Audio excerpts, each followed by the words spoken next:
Si vous êtes familier avec la crypto, il est probable que vous connaissiez le nom de Vitalik Buterin. En 2015, Buterin et une équipe de cofondateurs ont lancé un petit projet appelé Ethereum, aujourd'hui connu comme la deuxième plus grande crypto-monnaie avec le plus gros potentiel. Ethereum avait quelques autres membres fondateurs importants, l'un de ces membres était Charles Hoskinson. Juste quelques années plus tard, Hoskinson se retrouva au centre d'un tout nouveau projet en lançant Cardano, nommé d'après le mathématicien italien Gerolamo Cardano. Alors, qu'est-ce que Cardano ? Eh bien, pour simplifier les choses, donnons une réponse très basique. Cardano est simplement une crypto-monnaie de Proof of Stake. Maintenant, pour vraiment expliquer ce que cela signifie, et résumer pourquoi ce n'est pas juste une altcoin aléatoire, écoutons ce que le fondateur a à dire à ce sujet. Fondamentalement, Hoskinson a vu que les crypto-monnaies souffriraient de 3 problèmes principaux: la scalabilité, l'interopérabilité et la durabilité. Examinons chacun de ces problèmes pour comprendre les intentions derrière le projet. Le premier est la scalabilité. Les fans de Bitcoin connaissent trop bien ce problème en raison de la taille des blocs de Bitcoin. Le réseau ne peut confirmer qu'environ 5 à 7 transactions par seconde. Ce n'est même pas comparable au mastodonte Visa, qui peut faire des dizaines de milliers de transactions par seconde. Le débat sur la taille des blocs de Bitcoin a fait rage pendant des années, mais au moins une question reste pour pratiquement toutes les crypto-monnaies. Comment ce projet peut-il évoluer ? Maintenant, comme l'a dit Hoskinson, nous voulons en fait que les choses s'accélèrent à mesure que plus d'utilisateurs utilisent un système, et non pas ralentissent comme beaucoup d'entre eux le font. Si le réseau est utilisé, il doit s'accélérer pour être cohérent pour ses utilisateurs. Ce qu'il voulait dire, c'est que la capacité d'une blockchain devrait évoluer de manière linéaire avec son utilisation. Cardano résout cela en utilisant ce qu'on appelle des époques, qui divisent essentiellement qui valident certains blocs dans la blockchain. Pour être encore plus précis, ils utilisent des créneaux, et n'importe quel node, qui ne sont que des ordinateurs de personnes ou d'organisations qui exécutent la blockchain, peut être nominé pour être un leader de créneau. Ces termes n'ont pas vraiment besoin de signifier grand-chose pour vous, mais ils permettent au Proof of Stake de Cardano de se scaler. Cardano appelle ce système Ouroboros, mais Ouroboros pourrait justifier sa propre vidéo en raison de sa complexité. L'important ici est que les créneaux peuvent être divisés plus avant, ce qui permet au réseau de se scaler. Ensuite, le deuxième problème est l'interopérabilité. C'est un problème technologique très ancien. Prenons un exemple des débuts des réseaux sans fil. Si vous avez déjà voulu configurer un réseau sans fil dans votre maison, vous savez que vous devez connecter vos appareils à un routeur pour que le signal puisse atteindre votre appareil. Mais que se passerait-il si votre iPhone ne se connectait qu'au routeur Apple ? Ce ne serait pas pratique si tout le monde devait avoir le même matériel pour tout, depuis le début et de la même marque. Et en fait, cela serait probablement considéré comme un monopole par le gouvernement des États-Unis. Alors, comment Cardano s'assure-t-il que la crypto ne souffre pas du même problème ? Eh bien, il permet aux gens de relier facilement Cardano et d'autres crypto-monnaies qui utilisent d'autres blockchains, en utilisant quelque chose appelé le protocole des sidechains KMZ. C'est essentiellement la version crypto de pouvoir échanger facilement des dollars américains contre des dollars canadiens, ou des euros ou une autre devise. Maintenant, contrairement à d'autres crypto-monnaies, Cardano sait qu'il ne sera pas la seule crypto-monnaie, et c'est pourquoi il travaille activement sur une solution d'interopérabilité en utilisant des ponts. Si vous voulez en savoir plus sur les aspects techniques du fonctionnement d'un pont blockchain, vous pouvez certainement consulter notre vidéo spécifique à ce sujet. Le troisième problème est la durabilité. Maintenant, si Cardano ou toute autre crypto-monnaie doit héberger une grande partie de nos vies financières, évidemment, nous aurions besoin d'un moyen de garantir que le système reste fonctionnel. Donc, quand nous disons durable, nous ne voulons pas nécessairement dire durable sur le plan environnemental, bien que beaucoup disent que Cardano, en raison de son mécanisme de Proof of Stake, au lieu du mécanisme de Proof of Work, est durable sur le plan environnemental.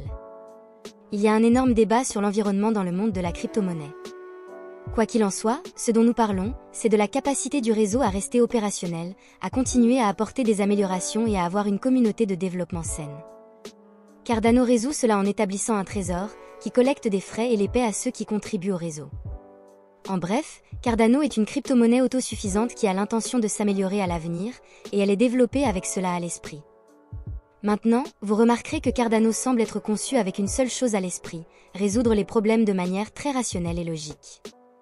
Il s'agit d'un projet créé et dirigé par un homme qui était autrefois mathématicien. Cela se manifeste de plusieurs façons, notamment par le fait qu'il a été nommé d'après un mathématicien italien. Le token qui a réellement de la valeur et est utilisé sur le réseau s'appelle ADA. Donc, Cardano est la blockchain, et ADA est le token. Maintenant, en espérant ne pas rajouter à la confusion, cela vient du nom d'une femme qui est maintenant considérée comme la première programmeuse informatique, Ada Lovelace. Au-delà des conventions de dénomination, Charles Hoskinson a clairement montré une ambition pour relever de grands défis à travers une méthodologie, raisonnée et résolution de problèmes au sein du projet Cardano. Des recherches sont en cours, des documents sont rédigés, et même des évaluations par des pairs pour obtenir des retours d'informations de tiers. Certains diront que Charles fait l'objet d'un culte, mais il fait souvent des mises à jour en direct pour mettre à jour son public. Malgré le style et la marque unique de Cardano, vous pourriez vous demander comment il est exactement différent d'Ethereum ? Heureusement pour vous, nous allons le couvrir. Maintenant, nous ne spéculerons pas sur les conflits individuels ou les personnalités, mais l'histoire raconte que Hoskinson pensait qu'Ethereum devrait être une entité à but lucratif, tandis que Buterin voulait qu'Ethereum reste à but non lucratif. Les deux souhaits ont fini par se réaliser d'une certaine manière. Buterin est resté avec Ethereum, et Hoskinson a pris un congé, rapidement suivi par une proposition. Un autre cofondateur d'Ethereum, Jeremy Wood, a approché Hoskinson pour créer une entité à but lucratif qui créerait des projets blockchain pour des entreprises, des gouvernements, et même d'autres organisations. Cette société est devenue connue sous le nom de IOHK, ou Input Output Hong Kong, et c'est un hommage au terme d'ingénierie et à l'endroit où elle a été constituée. Alors, qu'est-ce que cela a à voir avec Cardano, demandez-vous ? Le projet principal de IOHK est ce que nous connaissons maintenant sous le nom de Cardano. Bien qu'Ethereum et Cardano soient tous deux des plateformes de smart contract, ils diffèrent à plusieurs égards. Le premier est que Cardano a été une blockchain de proof of stake depuis le début. Cela signifie qu'au lieu de la méthode de Bitcoin qui consiste à résoudre des problèmes mathématiques très difficiles pour miner des pièces, il valide les transactions en fonction du nombre de tokens que les validateurs mettent en jeu. Donc, par exemple, si vous possédez beaucoup de ADA, vous pouvez mettre en jeu ce ADA et avoir plus de pouvoir dans le réseau que ceux qui ont peu de ADA. Ethereum, cependant, a commencé comme une chaîne de Proof of Work, mais migre maintenant pour devenir une chaîne de Proof of Stake. Une autre chose importante est que, comme Bitcoin, Cardano est déflationniste. Cela signifie essentiellement qu'il y a une quantité fixe, et dans le cas de ADA, 45 milliards de ADA au total seront émis, contrairement à Ethereum, qui émet de plus en plus d'Ethereum chaque année. D'un point de vue économique, cela signifierait généralement que toutes les autres choses étant égales par ailleurs, ADA devrait augmenter en valeur ou s'apprécier plus qu'Ethereum. Avec l'avenir à l'esprit, examinons où Cardano est utilisé dans le monde réel et où il pourrait être utilisé à l'avenir. Malgré la folie des ICO de 2017, qui était connue pour beaucoup d'arnaques louches, Cardano a en fait commencé avec une ICO. Là où il diffère, cependant, c'est qu'à partir de ce moment-là, Cardano a montré qu'il devait être pris au sérieux, grâce à son engagement à rechercher et à tester rigoureusement ses solutions. IOHK a aidé l'Université d'Édimbourg et l'Université du Wyoming à soutenir leurs initiatives blockchain, et de là, à lancer plusieurs partenariats dans le monde réel.